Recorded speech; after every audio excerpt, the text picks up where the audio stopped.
What up, world? This is a new edition of the Big Factz Show. It's Big Factz S.D.E. I got a new co-host with me, Garret Thomas, aka G from the Shop. How you doing today, brother? Man, fine, man. I'm here, man. Appreciation. Man, no doubt. Thanks for doing this show with me. You know, we grew up together in Forest Heights, Maryland. We've been Bullets Wizards fans our whole life. You know, Bulls over here, though. You see it in the back. Let's get it straight. I Michael mean, Adams played for the Bullets, I and mean, I couldn't in the float it. '90s, there was a lot of Bulls fans in the neighborhood. That's a fact. That's a fact. 100%. But you know, this week, observing the Wizards, at least you notice that they don't get too much national attention most of our life, other than like Gilbert Arenas with the gun, when Michael Jordan came back. But they all over the news this week with a Wall Westbrook trade. How do you feel about that? Like as a local and can be able to go see that. I can't wait till they open them arenas back up because Russ always been at the top of my list. Because if anybody know me, and when I played basketball, I was a play hard dude, go hard dude, like play hard. You know what I'm saying? And Russ got that stamp put on him by Kobe back in the day. Kobe played against him in high school and said, "Man, that youngin' gonna be something, man." He went at me like it was up for him to eat, you know, if he ain't go at me, you know. And that put Right. the stamp on it for me. For me, absolutely. When I seen them come in the league, it was like a lightning bolt, man. I mean, I'm warming up to it, but I was a huge John Wall fan. You know, the last Wizards game I went to was, I think he either had 49 or 51 against Memphis, but you know, jumping on the table and a lot of people talk down, but I like when a motherfucker be cocky like that. And Right. my initial thing was like, I didn't want to see John Wall go, but then when I think about it, you know, their contract's the same length. Who knows how good John Wall will be when he gets back? And then you know, listening to a lot of these analysts, they got a point. You know, Westbrook driving hard like that is gonna create a lot of open shots for Bertans and Beal definitely knows how to work off the ball. So I mean, theoretically, the Wizards have improved as a team. Do you see them making the playoffs? Well, I actually called in the radio the other day and said exactly that. Russell Westbrook, like most definitely respect to John Wall because when he broke his wrist and came back and played with that joint and showed me that, like that's all I had to see. Much respect to John Wall. He a soldier, you know what I'm saying? But the And thing is, he came out in the streets, and I ain't saying that like on like no gangster shit. I'm talking about he came out in the streets and helped people, lots of no, people. no, no, I, salute to I that. mean, I And mean, I mean, I Russ, mean, I mean, John Wall damn near Marion Barry in DC. no, he has given back, and hopefully he still continues to And give back. say giving back though. He not even from here. Like the love No, he gave our city is. he do it in Carolina too. He do it here and in Carolina. You know what I'm saying? Yeah, but then he get Hey, vilified in the media all the time. You know what I mean? That's a dude that they always be no, talking down on, partying too much and all that. But that's a dude I seen, you know, giving out, like I seen this man with my own two eyes giving out coats, no security. You know what I'm saying? Him and like four of his peoples, big ass boxes of coats, handing them shits out on in some of the most dangerous places you can be in DC. no, but that's the double standard. You know, being black that we live by. You know what I'm saying? John Wall, you're gonna talk about he party too much, but they gonna put that on Front Street. But like you said, you ain't gonna put on the front page that he give the giveaways, the charitable stuff. You know what I'm saying? Never being locked up. They was pressed to put it out there that he was throwing up the gang signs or whatever up in the club.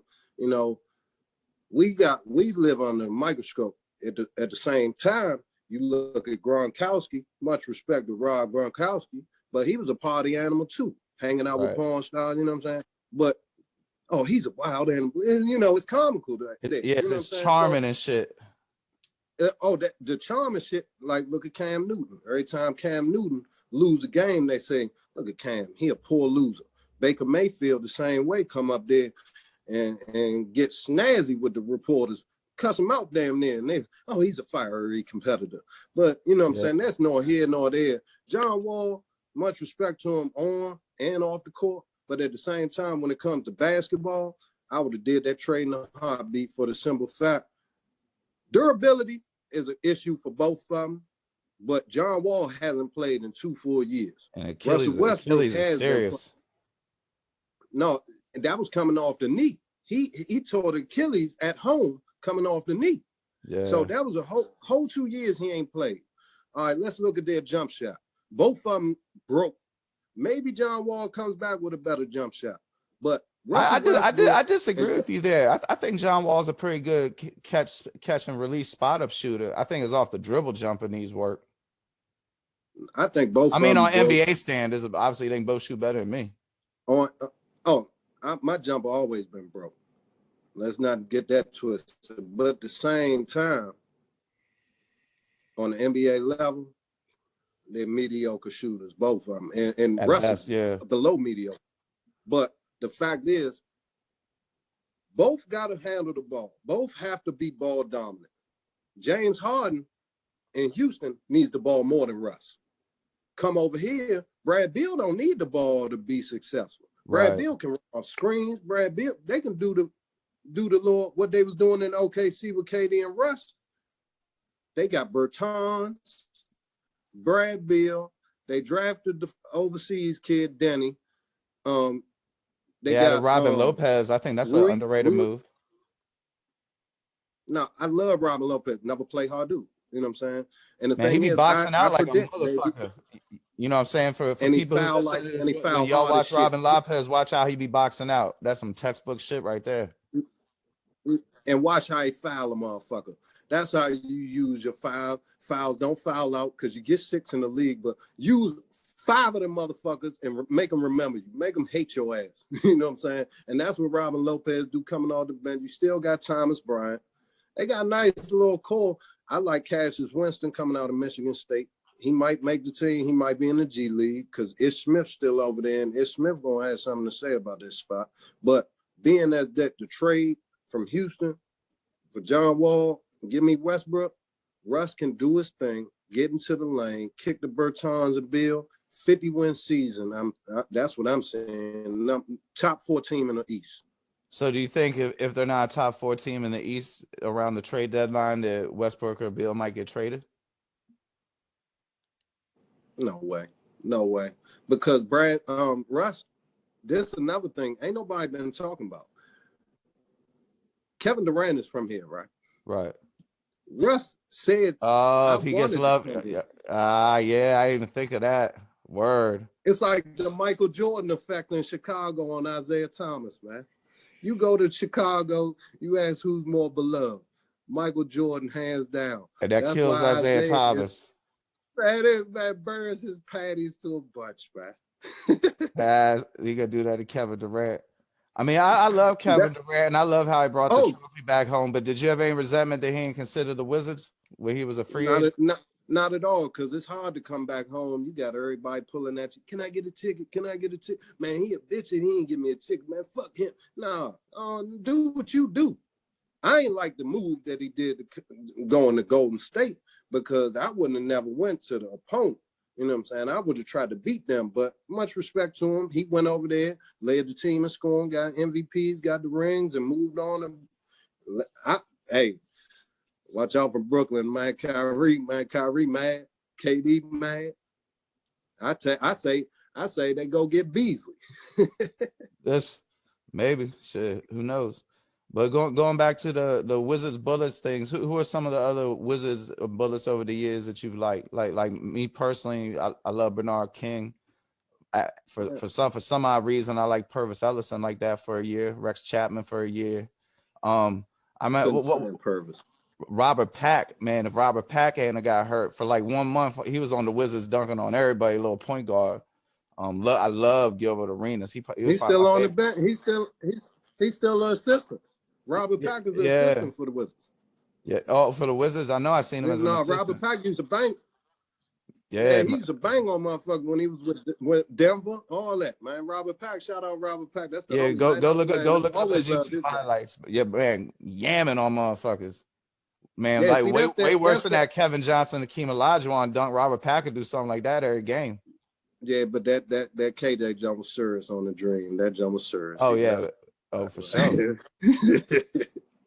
but hey, what you think's bad between that and the Baron Davis jump? BD has BD. The one that go on Karolinko. I think it was on Karolinko, but I know it was on Utah. Yeah, BD done had a handful of them, dog.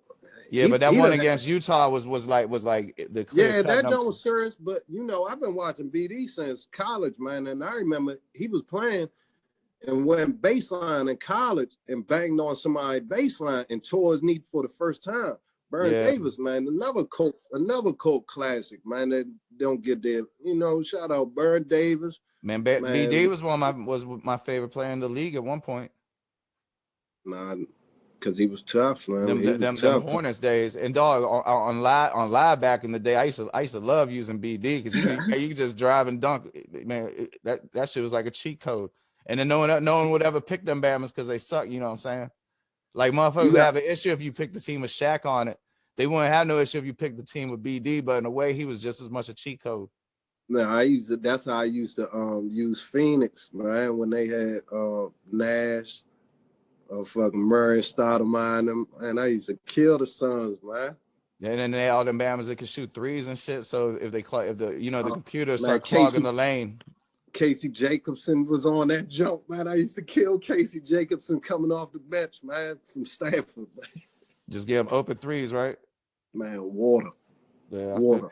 Yeah, those used to be, you know what, Joe? I figured out how to run a backdoor alley-oop play no matter what team I was using. And for some reason, that shit was like unstoppable. I'd be on like live when it was first on the line. And I got ranked way higher than how good I actually was. Because like I said, that shit was like a cheat code. And you do that shit on Sacramento, it was like 100% on Chris Webber. And I did that shit on accident. And just remember how I did it and shit. Motherfuckers used to say, man, you cheesing, man. You cheesing, man. You doing the same jump, man, over and over again. You cheesing, man. Yeah, I mean, shit. Sometimes that's the only way you can get a W, though. You know what I mean? Hey, man, win like a champion, lose like a champion. But yeah, who's some of the wizards you admire? Did you watch Bernard King like that? Nah, I respected BK because, you know, he was Mr. 50 piece, man, coming out of New York. But by the time he came to the Bullets, you young as shit to know about that, the 50 piece on Christmas Day. Oh no, I'm a student of the game, baby. You a real historian, I see. No, I'm a student of the game, baby. You must have loved Rod Strickland. Oh no, Mr. Hot Dog, definitely, man. But the reason I was a Bulls fan, because it's definitely Mike and Pip, you know what I'm saying? And that wave, we was the Beatles. But in that time, the first game I went to was the Miami Heat versus the Bullets at the Cap Center. And they was playing, and Glenn Rice, Grant Long, Bimbo Coles was killing the Bullets, man, killing Michael Adams. They had, man, coming up, they had Gugliotta and Calvert Chain. I couldn't get with them. I never could get with Purvis neither. And by the time they got Bernard King his back, all that shit was broke up. So it was like a shell of himself. But what you think of Michael Adams? You like Michael Adams? I never liked this game because of the push shot. Hey, you remember the lady that worked across the street, that lived across the street from me, JJ? She was a light-skinned lady. She ended up marrying a dude named Marcus, who was a football coach at Oxon Hill. Now he's like a football coach at Georgia Tech. I don't know. Well, she used to run the restaurant in the Capitol Center, and homeboy was. Oh, you talking about Buddy and that mother? Yeah, Erica mother. Yeah. No, that's the people's. Yeah. Man, yeah. Her at the time, homeboy wasn't her husband yet, but he worked in the Wizards sales office, right? They was the Bullets, and both of them said Michael Adams was by far the rudest person of anybody who ever came through the organization while they were there. Yeah, I ain't even gonna get into that. I just ain't like this game because of that push shot. But that shit was ugly as shit. Yeah, that shit was ugly. But the fact is, if you really know the game, he was a dog coming out of Providence. He was coming up, man. He was, huh? He's from BC. No, he went to Providence. Bet money. Yeah. Michael Adams went to Providence. Go ahead. He was a dog. I mean, he was. That motherfucker definitely had heart. He was scrappy. Yeah, he was a killer. He was a killer. And coming out, I think it was he went to the CBA, right? You know what I'm saying? He went to the CBA coming out of there, and he was the rookie of the year. And when he came out the CBA, second to him in the rookie of the year joint in the CBA was Nigel Miguel, who was my man Flight from White Man Can't Jump. Okay. It was Boston College. It's Boston College. Michael Adams. Yeah, bro. I remember watching him in the Big East tournament. Then I'm burnt out because I swore it was Providence. Let's see who Sham guy was Providence. No, most definitely, motherfucker. Dickie Simpkins was Providence. Yeah, no, that was my era. I remember playing against Dickie Simpkins in the summer league for friendly and shit. Yeah, Mr. Three Rings from Chicago Bulls. I never would have thought he would have made it to the NBA though. To be real with you, seeing him in the summer league, like he got what much better shape in college. Like I respect his grind. Nah, most definitely. Another dude, you gotta respect is Monty. Yeah, Monty Williams. Did you ever meet him? Nah, never. But you know, he lived around Forsyth. Nah, he lived 2 houses down from Kevin Melton on Iroquois Way. I met him one time. I know. I seen him on the year that he played Duke on Notre Dame, and he dropped 40 on Grant Hill, right? And then he was on some USA basketball team, like one of them select teams. And I seen this Bama when I was, because you know Kevin was my friend like that. I seen this Bama get out the car with all the USA basketball shit. So I went down and started talking to him, and he gave me, Kevin, Armstead, Ellis, all these like USA basketball pins and wristbands and all this shit. And that was the one time I met Monty Williams. As a matter of fact, he actually came down to the park with us. What happened? Slim, he's the all-time hero for the simple fact. Lived around Forsyth, went to Potomac, all met, put up numbers.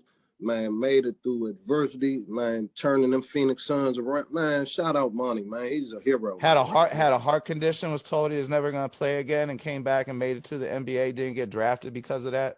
Like I said, he dropped 40 on Grant Hill. Grant Hill, we're talking prime Duke Grant Hill. Grant Hill could do nothing with him. And then that heart condition got diagnosed shortly thereafter. And he still had a viable NBA career. Grant Hill, shout out. Yeah. Oh, no, I had a respectable jump and as a top coach. Man, and man, rest in peace to his wife. He lost a couple years back. Yeah. And if you look at it, man, he had that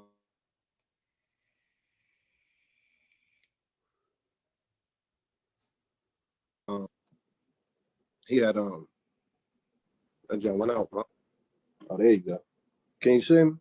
Yeah, you good. Just hit it with if you look at it, Monty Williams had. Let me turn this bit. Cut that.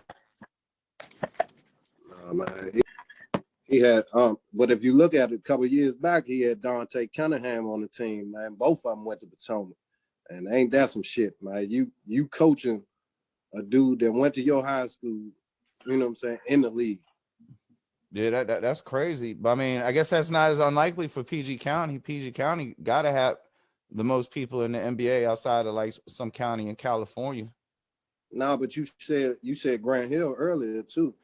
I don't just, and we from PG, but I don't just say PG because DC started it. Motherfuckers migrated to PG in Virginia. Right. You know what I'm saying? Virginia always had, Northern Virginia always had a good little bump. PG always had the bump. DC had the bump. So I consider it all. And you say Grant Hill, he went to South Lakes. Yeah. David Robinson went to Osborne Park. Man, no, you can go on down the list, man. It's ridiculous. Dennis Scott, Flint Hill, Randolph Childress, Gwen Park, then the Flint Hill. You know, you ever met Dan Scott's father? He a youth coach. He used to coach Harker Prep, but he was big in the summer scene in DC. So I'm sure you crossed paths. You probably might not even know he was Dan Scott's father. But I find it highly unlikely you was playing for Oxon Hill and didn't run into him at some point. The Boys and Girls Club specifically. I don't know. You know, shout out to my coaches because I had some legendary coaches too. Matter of fact, my head coach from 9 years old to 12 years old went to Potomac also and won the states, Coach Daryl Moore. And he taught us, man, that we was running through championships, Mark. We wasn't losing in Boys Club. I had Mike Sweeney on the team. I had Lord Richard Little. He went to VMI. I had a dude named Jason Jackson. He went to Morgan State for football. He almost made it to the Jaguars. We was loaded. We had a dude named Trey Stanback coming off the bench that went to the DeMatha. Father's a legend baseball player coming out of the DeMatha. What about them George Mason cats? Did you play with them when you were younger? You know, the ones that took them to the Final Four, like Lamar Campbell? No, Lamar Butler Jr. Lamar Butler, yeah, my bad. Is the little that's little bro. That's little bro. We was in seventh. If we was in seventh grade, they was in sixth grade. You know what I'm saying? Gotcha. We always his father, Lamar Butler Sr., I'm telling you, one of the best shooters to come out of the city. He went to Eastern, and then he went up Bowie State and broke all type of records. His father was their coach at the boys club, and he always wanted to bump against us because we never lost. We was loaded. You know what I'm saying? So we used to abuse them. And that's the homie, Lamar Butler Jr., little brother Joy. I played against Lamar down Berry Farms right that year off the Final Four. You talking about that summer league they have at Berry Farms? It was Lamar. They had Mike Jones. Yeah, the Goodman League. I was on the last year. Mike Jones from Dunbar? When they had the oval courts, to have moon joints. I played down there. I remember. I played. I played there in '96. What'd you say? I remember that '96. See, I played down there, and you said Dunbar. I played in the Herbo too. I played in the Herbo a couple of years. See, you was better than me. I ain't even gonna lie. I believe it. You was better than me. I played in the junior Herbo. I never played in the main Herbo. Yeah, I was playing in the don't play against Dirk, Payne, all them bombers. You know what I'm saying? Real hoopers. Man, I'm arguing with the announcer, everything at the free throw line, everything is. I'm washed up like a wash club now, but no, I took it serious. I wanted to go. You know, I had the D2 joint on the table down South Carolina. I drove to Peter Pan down there to play down there against the team. Stayed with them a couple days. 16-hour Peter Pan ride blew me. You know what I'm saying? With the ghetto blast, I had the D batteries in the ghetto blaster with the headphones on the Peter Pan going down that joint. Get down there, pitch black, no street lights, Confederate flags everywhere. I go stay in the dorm with them. The players was cool. I go on the practice. We playing open gym. I'm killing, dunking. I'm killing. Don't even. I'm killing because I'm killing. But I already decided I'm not coming the fuck all the way down here. I'm going to go to school where close to home, and I'm going to walk on the team. I'm that good because I know everybody else getting D1 jump that I'm playing with. I'm going to stay home. Fuck just coming down here. What you have, grades issues? No, not at all. I went to St. Stephen's. I didn't even go to Oxon Hill. I went to St. Stephen's because my grades was good. And I started to smell myself, you know. So, Pops, you can get the fuck on over the bridge. You can see your friends when you get out of school. You can go over there and get a good education over there. You know what I'm saying? Right. And my grades were straight. I got good SATs, but I had a Bama ass head coach at the school I went to. And hindsight 2020, now I should have went to Oxon Hill. I wish I went to Oxon Hill. Yeah, bro. Like, you know, the last time I saw you play, you was like, you know, like maybe 15 or 16, and you was by far ahead of the others in your age group. Oh yeah, because that's all I did. All I wanted to do is all I did. That's what, you know, people. That's all. You know, that's how you made money. I wanted to make money playing basketball. So, and it never happened. But I swear. This the thing. I went down to that D2 joint and decided I'm not coming down there. 20 years later, my father just told me that a couple months back that coach called him and said, I need him down here. He's got to come down here because we don't have anybody that plays as hard as him. We need that toughness. We got to have him down here. And my father never told me that because me and him was beefing around that time. Damn. And ain't no telling what would have happened. You know what I'm saying? I might have I no went time. back, played there 1 year, moved up to like the main University of South Carolina D1. I think at that No, time, hey if you went from Mark, the crazy thing was I was so stupid and caught up in myself and wanted to stay home. Clemson was 5 minutes away, man. So they would have heard they definitely would have heard about that shit. They always scrimmage. The coach told me that we always scrimmage them. They beat the shit out of us, but we always scrimmage them. But there was no street lights, Mark. Oh no, I feel you, bro. I done left situate. Yeah, I feel you, man. That being away from home shit when it's that alien to you, man. That shit it be too much sometimes, especially on like motherfuckers will try to act like you're soft, but man, when you 18, you young, you know. Man, and some people want to leave. Yeah, I'm from a place I don't want to leave. You know, this is all I ever known. you never want. See, I wanted to leave Forest Heights the first second, and I'm the first you check, the first chance I could. You can go. And it made you so tougher though. Dog. It made you so much tougher, probably. I mean, I know it. Like I've almost gotten it.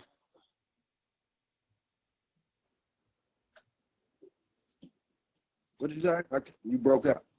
Well, I was saying like I just I wanted to leave because it was like a cloud of death. I was tired of people I knew getting killed. Like earlier we was talking about Yogi, Manny, Teddy. You know, Manny. God bless the big. God, man, it's too many. Steph P. It's too many. But the thing is, our area was that happened, but it wasn't Baghdad. You know what I'm saying? I mean that's true. My wife, and she lost her brother up at the mics. Her brother got killed, and she always, man, my Forest Heights ain't that bad. And I'm like, it ain't. It's a beautiful place. It taught me how to be tough. You know, don't words don't hurt you. You take that shit. You know what I'm saying? But see, you were younger though, bro. Like it started to get better. From like 90 to 94, when the crack was at its worst, the shit was at its worst. Like it definitely got much better. No, but see, in 94, I mean, I don't want to say no. Exactly, I don't want to say no names, but I know you remember that there was somebody that was outside all the time that ended up getting locked up for 12 murders. There was another person that would be at the park frequently playing basketball with us that got locked up for 8 murders. But it's people like that in every neighborhood. You know but what I'm saying is it got better. Like after 94, it started getting safer. You know. And all that is alleged too. You know what I'm saying? All alleged. But the thing is, when you can come out of that situation, you don't glorify ever. You know what I'm saying? That's why you be mad at people that do glorify. When you make it out of that situation, I be like proud, you know what I'm saying? I'm proud from where I'm from. My father always talk about he from Bray Farms. He's 60-something years old because that made him who he was in Forest Heights. I love Forest Heights. My father I'm damn sure proud of being from Forest Heights, you know. Most definitely. And you ain't even got a motherfucker plead no case. Son, but to be real with you, that shit got dangerous for me personally. You know, I have my own situations. So and blessings and that's just show God. And then I started going to prison and jail and shit. Like, thank God that you made smart choices and then before put yourself through that. Because how many people we know that been in and out of that system over and over and over. No, and the thing is, you might have not been in the situation you is now with your podcast. Man, this joint is so professional to me. I salute you with your podcast. Man, this joint awesome. It's an inspiration. Well, thank you. I can't do no shit like that. I need help with this type of shit. And you might not have even been in this situation if you ain't been through all that you've been through. You know what I'm saying? So, no, I mean, no. Those wise words. And if you a man, unless even if he fucked you over. Like I remember a couple years back, man, somebody broke in my house, man.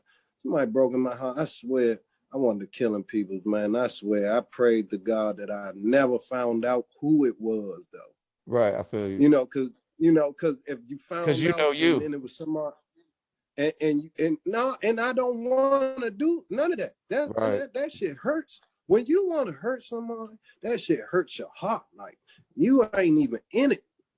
It consumes you. Because I've been there, and I prayed that I would never find out whoever did it. Because, like, how you gonna live with that? Nah, like, man, and that's coming out of growing up. And so, unless you did something, even if you did something to somebody, and they can look at you now and really sit down and politic with you and be like, man, that shit ain't even worth it, man. That shit ain't even worth it, man. Like, look how Jeezy and Gucci, Jeezy carried it. That's some grown, like, man, you strong, man, because you don't care about what nobody say, no, nobody call you a bitch, man, he killed your man. No, Jeezy got to live with that. Jeezy sent, allegedly, you know. Nah, everybody tells that story wrong, and I'm not blaming you. It's because the media tell it wrong. Yeah, Jeezy put a bounty on the chain.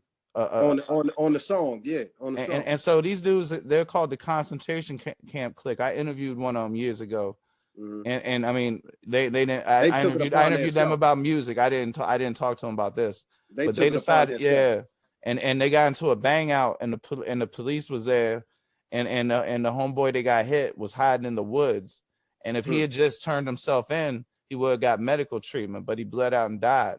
But it shouldn't even been a life-threatening gunshot wound. I mean, R.I.P. Pookie Loc, that's a tragedy. You know, condolences to his family. This is my point. But this is my point. Jeezy still has to live. He you don't know what Jeezy done been through sleepless nights. He done went through just out of putting that on that song. You know what I'm saying? Putting that bounty on it. I felt he should have apologized. Everybody talk about how mature it is and all that shit. And they said it was wrong for what Gucci said, but I felt like Jeezy should have apologized publicly. Because he didn't go through anything except for what you said, sleepless nights. Like Gucci Man sat in jail for 9 months on the charge for one thing. Gucci Man has untreated PTSD. Gucci Man developed a substance abuse problem off that shit. He the immature one. But the dude recklessly endangering people in music, which he may or may not even really understand. Because let's not forget what Pimp C said. We remember who had the backpack with the jean legs rolled up in the club. I feel like he should have fucking apologized. Nah, but that's why I say allegedly. I don't know what happened. I'm just saying. I mean, it ain't no alleged to it. It's stay strapped. He say that shit in the song. I got 10,000 for whoever bring me a So Icy chain. No, look, I ain't in it. I ain't in it. I'm just saying the simple fact. I'm just saying for the simple fact of somebody looking at you, or man, you know what I'm saying? Growing up, if you been growing up and then got some type of something from the days you done been through, man, look, you done had to growing up to be like, man, that shit ain't even worth it, man. I've been to, I can count how many weddings I've been to, but I can't even count the funerals. Word. I mean, so salute Young Jeezy and Gucci Man for conflict resolution or anything, but I find that ironic that it was done on a platform where basically Black death was sensationalized for the enjoyment of millions of viewers. That media been loving that. Media been getting rich off that for years, man. Yeah, that train is never late. But God bless the dead, man. Man, and I hope everybody can grow as mature as Jeezy. And shit, I think I'm a little bit mature, you know what I'm saying? So I'm still taking it day to day, man. I mean, you said you a working man. I feel like the working man don't get enough respect. Like that's a hard thing to do every day. Man, still get treated like a criminal at work. I tell the people at work, no, I got 2 tax-paying jobs full time, and some come up missing. They come straight to me. You know what I'm saying? It is what it is, but fuck it. You know what I'm saying? I be having fun with it. I remember one time I walked up in the little office building. Everybody know me in the jump, but they had this new lady. I walked through the glass doors. I had my red skin jacket with a hoodie on. It wasn't on, but you couldn't see my work uniform. I walked through that joint. She was terrified. I said, and I'm tall, so she was intimidated. I don't know. I ripped my jacket open. No, it's okay. I'm safe. I've been here 18 years. It's okay. You know what I'm saying? So that shit come in stride, man. You get profiled. My father asked me that the other day. He was like, somebody he worked with asked me about his kids, talking about how do they consider themselves being half black, half white? And you know what I'm saying? He was like, he was on the phone with me. He was like, let me ask my son. Here you go right here. I said, shit, the police treat me like I'm black when they pull me over. So that's all I know, you know? Yeah, word. Hey, look, man. I got this partner, dark as a motherfucker, and homeboy look intimidating as shit, about 6'3", cut up. He looked like an NFL wide receiver, right? And we was at this restaurant one time, and you know how like when motherfuckers open the side door they ain't supposed to go out of, the alarm start going off. So somebody opened that junk, and my man was like, "Don't look at my face, get on the ground." And we was just in there eating, right? I swear to God, at least 10 motherfuckers jumped on the ground.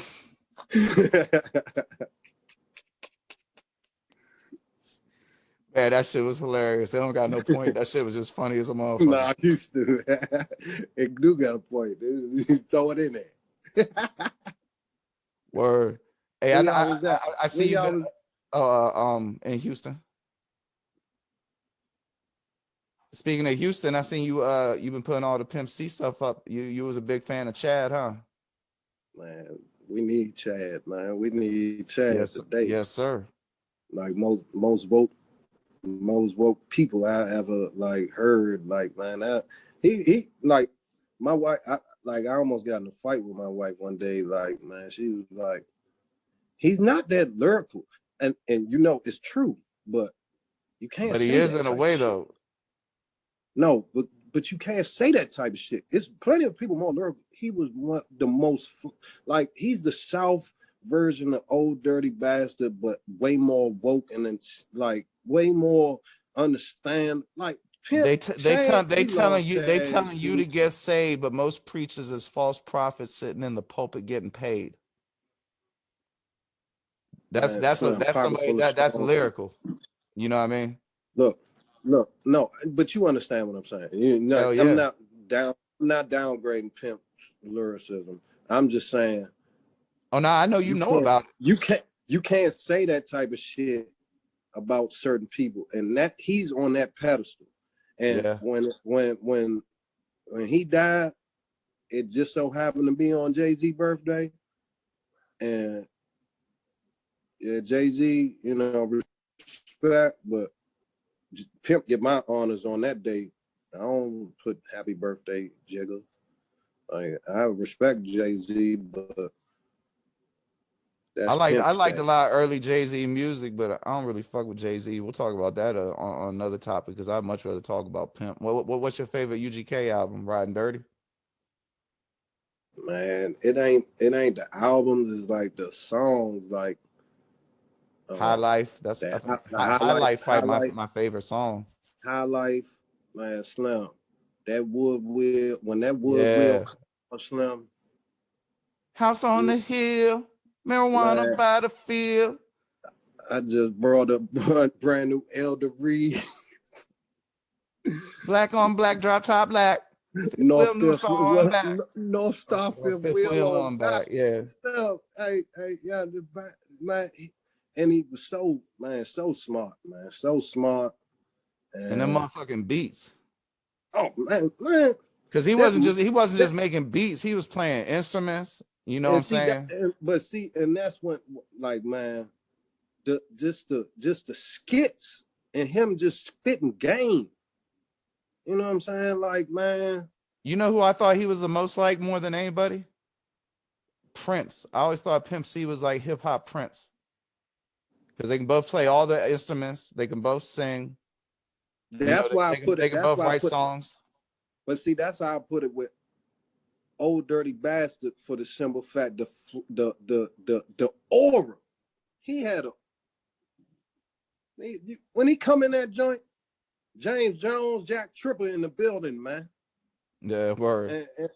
And my thing is, he's still like, he talked about just as much as Pac in them. You know what I'm saying? Yeah, especially like the younger before the drugs and shit, when his what you're saying was more cohesive. Man, that was a terrible. That my wife asked me that last night. Have you ever drank scissor? Like, no, don't do none of that. You know what Well, I'm saying? But God bless. We was lucky enough I to, can't say to that. enjoy that. I No, can't but say it is what that. it is. I'm just saying, Yeah. I don't knock nobody to each his own. But I'm just saying, man, like we grew up in the era, man, where the best music came out, going to up Rivertown or down Eastover to get that new joint. I remember Discount Mart. when that murder music joint, man, Discount Mart, man, fuck that. Go to the what was the joint on the side? Man, the little record store on the side See, joint. Discount Mart was that's front. probably after I'd already left. Like I remember Discount Mart. You could Man, go get you could go get the retail releases, but they was taxed and they was like 20. So if I couldn't get no ride, I'd have to go get it. If I was man, see, pressed to get something new, if I get the ride to Rivertown, I could hit up that Waxy Maxis and get the shit for $9.99. yeah, Waxy Maxi, the Wiz. And then they had the little they had the little Go-Go's tape store by the movie theater, which I never Look, understood why they ain't never have no clue tapes or nothing. Like this song you probably didn't know about me. When I was 16 in Forest Heights, I used to catch the Greyhound, this little $25 express bus to New York, and just go up to New York for for 2 hours and buy a bunch of mixtapes like Clue tapes and other Funk Flex shit they had out at the time, and come back. I should have dubbed them shits and sold them, but just because I had nowhere to get them and there was no internet.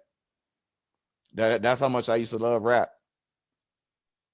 no, no, no, But you definitely know more about it than me. Like I'm like it take me a while to get to listening to new music. Like this shit might be cranking. That's my shit. You know what I'm saying? So once I get in that type of mood and lane, it'd be hard for me to find other music. You know what you I'm fuck saying? with the baby? No, Man, I fuck with the baby hard. I don't even. My son be listening to like I don't be listening to it. I don't.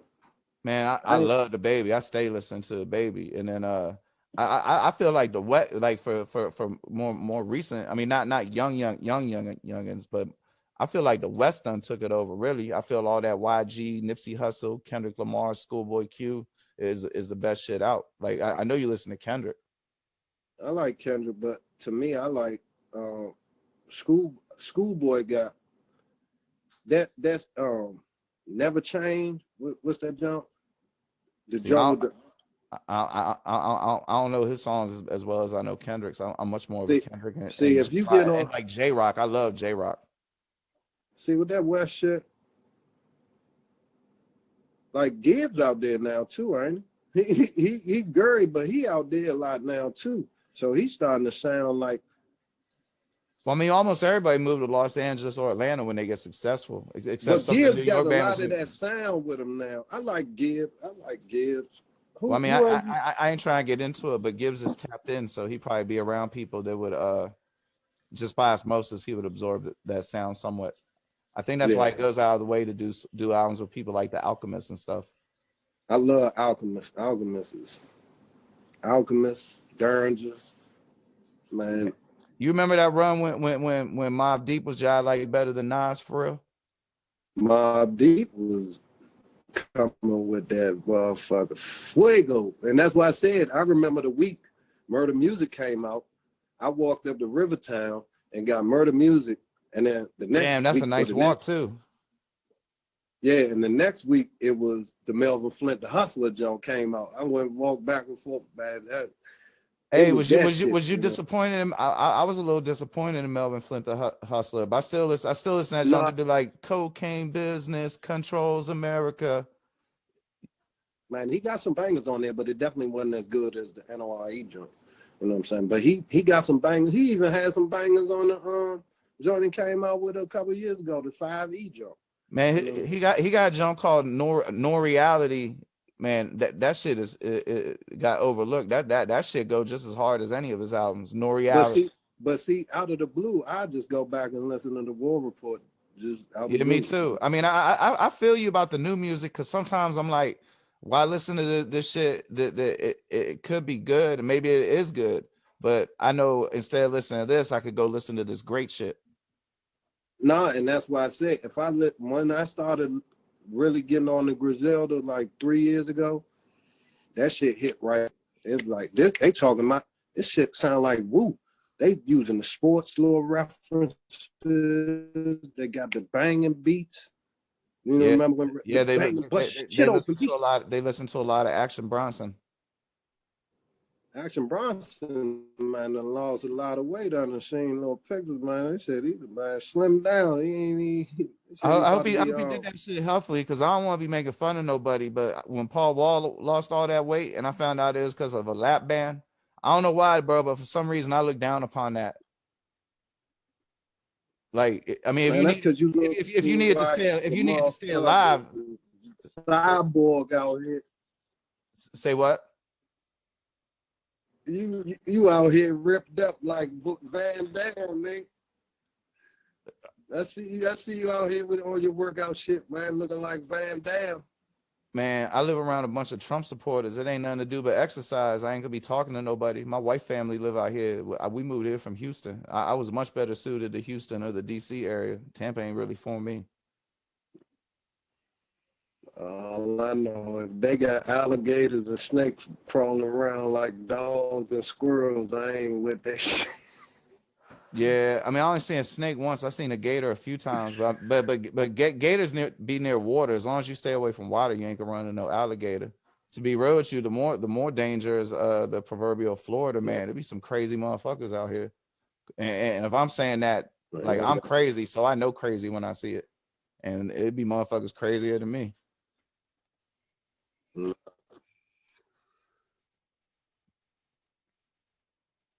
And that's why I love the joint. That one of your little videos, man, I love the most is when you was talking about you got to walk out here sturdy with them rings. And that was I love that little phrase, bro. You got to walk around here a little sturdy. Yeah, man, like I said, it'd be crazy motherfuckers out here, and I'm a felon, so I can't have no weapons. So you gotta get around that shit. You know what I'm saying? And some of them motherfuckers be on meth and shit, so you can't just count on knocking them out. You know what I'm saying? You gotta hit them with something.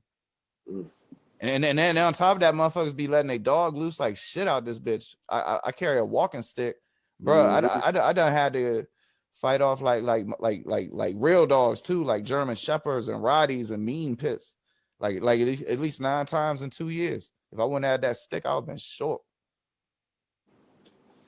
Or paid, one or the other.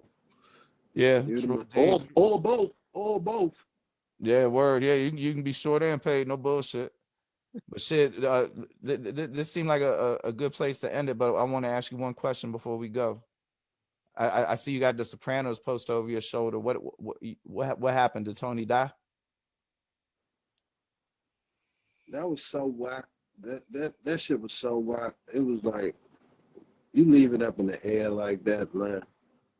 I was hoping when they dropped the glass or whatever in the little diner, that's when he supposed to open up, killed the whole family, and just went to black. Yeah. Because the fact is, that show, there's no way that shit would have ever been real. You known to be the boss, and you going to a psychiatrist, like they wouldn't allow that. They would have put him in the trunk right away, man. Yeah, true indeed. Like, but to me, that's in the top 5. That ain't number 1. You know, The Wire. I'm a Wire guy. I watch The Wire out the blue all day. But no, I don't think Tony died. I think Tony went on and did what he been doing on that show, and ain't nobody fuck with him. And God bless James Gandolfini, man. Rest in peace, man. Yes, sir. Rest in peace, James Gandolfini. I think The Wire's better too. And this has been the first episode of the Big Factz S.D.E show, ladies and gentlemen. Garret, thank you for your time, man. Nah, Mark, you the man, Slim. Catch you on the next one, babe. Yes, sir.